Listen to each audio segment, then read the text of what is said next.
بسم اللہ الرحمن الرحیم۔ السلام علیکم ورحمۃ اللہ وبرکاتہ۔ ہم لوگ واقعہ الا اور تغیر پر بات کر رہے تھے۔ سورۃ تحریم میں ارشاد باری تعالیٰ ہے، اور اگر تم دونوں حضرت عائشہ اور حضرت حفصہ رسول صلی اللہ علیہ وآلہ وسلم کے برخلاف ایکا کرو تو خدا اس کا مولا ہے، اور جبریل اور نیک مسلمان ان سب کے ساتھ فرشتے بھی مددگار ہیں۔ اس آیت میں تصریح ہے کہ اگر ان دونوں کا ایکا قائم رہا تو رسول صلی اللہ علیہ وآلہ وسلم کی مدد کو خدا اور جبریل اور نیک مسلمان موجود ہیں، اور اسی پر بس نہیں بلکہ فرشتے بھی مدد کے لیے تیار ہیں۔ روایتوں سے مظاہرہ کا جو سبب معلوم ہوتا ہے وہ صرف یہی کہ اس کے ذریعے سے وہ نفقہ کی توسیع چاہتی تھی، اور اگر ماریہ قبطیہ کی روایت تسلیم کر لی جائے تو صرف یہ کہ وہ الگ کر دی جائے، لیکن یہ ایسی کیا اہم باتیں ہیں، اور حضرت عائشہ اور حضرت حفصہ کی کسی قسم کی سازش ایسی کیا پرخطر ہو سکتی ہے جس کی مدافعت کے لیے مولا اعلیٰ کی اعانت اور ضرورت ہو۔ اس بنا پر بعضوں نے قیاس کیا ہے کہ یہ مظاہرہ کوئی معمولی معاملہ نہ تھا۔ مدینہ منورہ میں منافقین کا ایک گروہ موجود تھا جن کی تعداد تقریباً 400 تک بیان کی گئی ہے۔ یہ شریر النفس ہمیشہ اس طاق میں رہتے تھے کہ کسی تدبیر سے خود حضور صلی اللہ علیہ وآلہ وسلم کے خاندان اور رفقائے خاص میں پھوٹ ڈلوا دے۔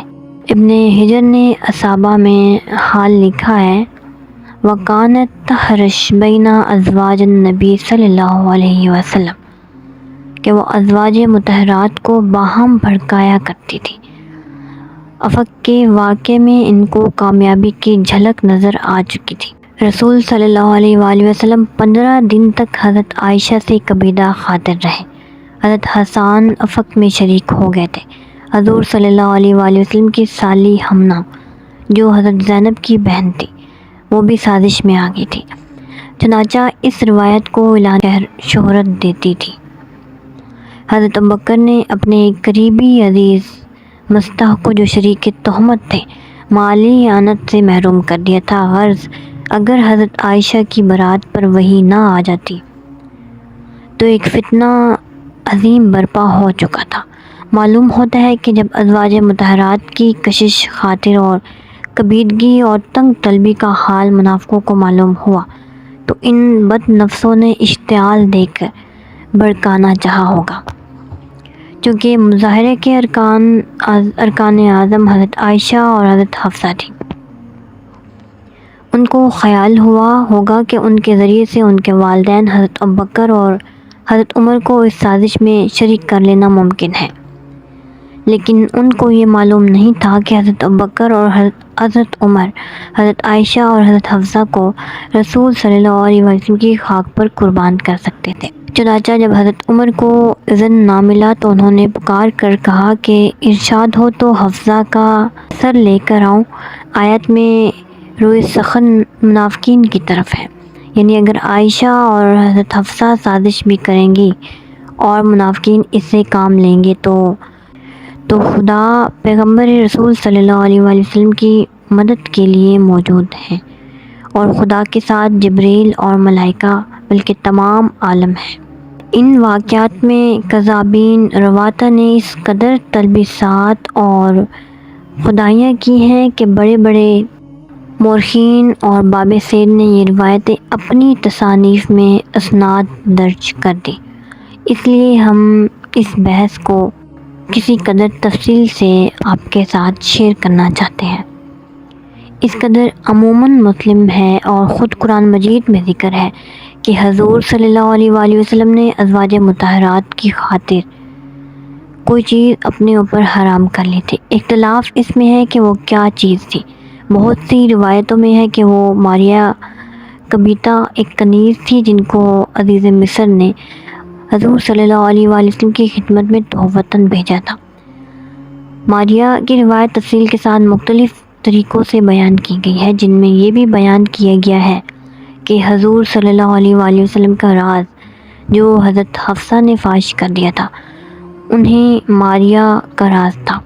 اگرچہ یہ روایتیں بالکل موضوع اور ناقابل ذکر ہیں، لیکن چونکہ یورپ کے اکثر مورخوں نے حضور صلی اللہ علیہ وآلہ وسلم کے معیار اخلاق پر جو حرف گیریاں کی، اس لیے ان سے تعارض کرنا ضروری ہے۔ ان روایتوں میں واقعے کی تفصیل کے متعلق اگرچہ نہایت اختلاف ہے، لیکن اس قدر سب کا قدر مشترک ہے کہ ماریا حضور صلی اللہ علیہ وآلہ وسلم کی موضوعاتہ کنیزوں میں تھی، اور حضور صلی اللہ علیہ وآلہ وسلم نے حضرت حفصہ کی ناراضگی کی وجہ سے ان کو اپنے اوپر حرام کر لیا تھا۔ حافظ ابن حجر شرح صحیح بخاری تفسیر سورہ تحریم میں لکھتے ہیں، اور سعید بن منصور نے سند صحیح کے ساتھ جو مسروق منتہی ہوتے ہیں یہ روایت کی ہے کہ حضور صلی اللہ علیہ وآلہ وسلم نے حضرت حفصہ کے سامنے قسم کھائی کہ اپنی کنیز سے مقاربت نہ کریں گے، اور طبرانی سے متعدد روایتیں نقل کی ہیں جن میں سے حضرت حفصہ کے سامنے قسم کھائی کہ اپنی کنیز سے مقاربت نہ کریں گے۔ اس کے بعد حافظ موصوف نے مسند حسیم بن کلیب اور طبرانی نے متعدد روایتیں نقل کی ہیں جن میں سے ایک یہ ہے۔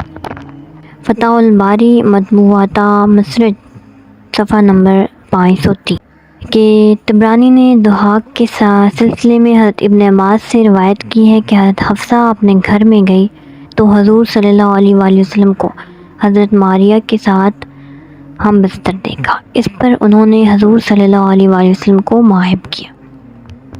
ابن سعد اور واقدی نے اس روایت کو زیادہ بدنما پیرایوں میں نقل کی ہے۔ ہم ان کو قلم انداز کرتے ہیں، لیکن واقعہ یہ ہے کہ یہ تمام روایتیں محض افتراء اور بہتان ہیں۔ علامہ عینی شرح صحیح بخاری باب النکاح جلد نمبر 5 صفحہ نمبر 548 اس میں لکھتے ہیں کہ اور آیت کی شان نزول کے باب میں صحیح روایت یہ ہے کہ وہ شہد کے واقعے میں ہے، ماریا کے قصے کے باب میں نہیں ہے جو صحیح کے سوا اور کتابوں میں ذکر ہے۔ نووی نے کہا ہے کہ ماریا کا واقعہ کسی صحیح طریقے سے مروی نہیں ہے۔ یہ حدیث تفسیر ابن جریر طبرانی مسند حسیم میں مختلف طریقوں سے مروی ہے۔ ان کتابوں میں عموماً جس قسم کی روایتیں ذکر ہیں اس کے لحاظ سے جب تک ان کی صحت کے متعلق کوئی خاص تصریح نہ ہو لائق التفات نہیں۔ حافظ ابن حجر نے ان میں ایک طریقے کی توثیق کی ہے، یعنی وہ روایت جس کے راوی اخیر مسروق ہیں، لیکن اولاً تو اس روایت میں یہ ماریا کا نام مطلق نہیں، صرف اس قدر ہے کہ حضور صلی اللہ علیہ وآلہ وسلم نے حضرت حفصہ کے سامنے قسم کھائی تھی کہ میں اپنی کنیز کے پاس نہ جاؤں گا اور وہ مجھ پر حرام ہے۔ اس کے علاوہ مسروق تابعی ہیں، یعنی حضور صلی اللہ علیہ وآلہ وسلم کو نہیں دیکھا تھا، اس لیے یہ روایت اصول حدیث کی روح سے منقطع ہے۔ یہ امر مسلم ہے کہ ماریا کی روایت صحاح ستہ کی کتاب میں ذکر نہیں ہے۔ یہ بھی تسلیم ہے کہ سورۃ تحریم کی شان نزول جو صحیح بخاری اور مسلم میں ذکر ہے، یعنی شہد کا واقعہ قطعی طریقے سے ثابت ہے۔ امام نووی رحمۃ اللہ علیہ نے جو ائمہ محدثین میں سے ہیں صاف تصریح کی ہے کہ ماریا کے باب میں کوئی صحیح روایت موجود نہیں۔ حافظ ابن حجر اور ابن کثیر نے جن طریقوں کو صحیح کہا ان میں سے ایک منقطع اور دوسرے کا راوی کثیر الخطا ہے۔ ان واقعات کے بعد کون کہہ سکتا ہے کہ یہ روایت اسناد کے قابل ہے؟ تو یہ بحث اصول روایت کے بنا پر تھی، اور روایت کا لحاظ کیا جائے تو مطلق قدو کاوش کی حاجت نہیں۔ جو واقعہ ان روایتوں میں بیان کیا گیا ہے، خصوصاً طبری وغیرہ میں جو جزیات مذکور ہیں، وہ ایک معمولی آدمی کی طرف منسوب نہیں کیے جا سکتے، نہ کہ اس ذات پاک کی طرف جو تقدس اور نزاہت کا پیکر تھا صلی اللہ علیہ وآلہ وسلم۔ سورۃ تحریم میں یہ جو واقعہ ہے الا اور تخیر کا، تو آج یہ ٹاپک ہمارا کمپلیٹ ہوا، اور جو سمجھ نہ آئی ہو کمنٹ سیکشن میں مجھے کمنٹس کریں، اور اپنی رائے کا اظہار اس ویڈیو کے متعلق ضرور دیجیے گا۔ تھینک یو سو مچ۔ اللہ حافظ۔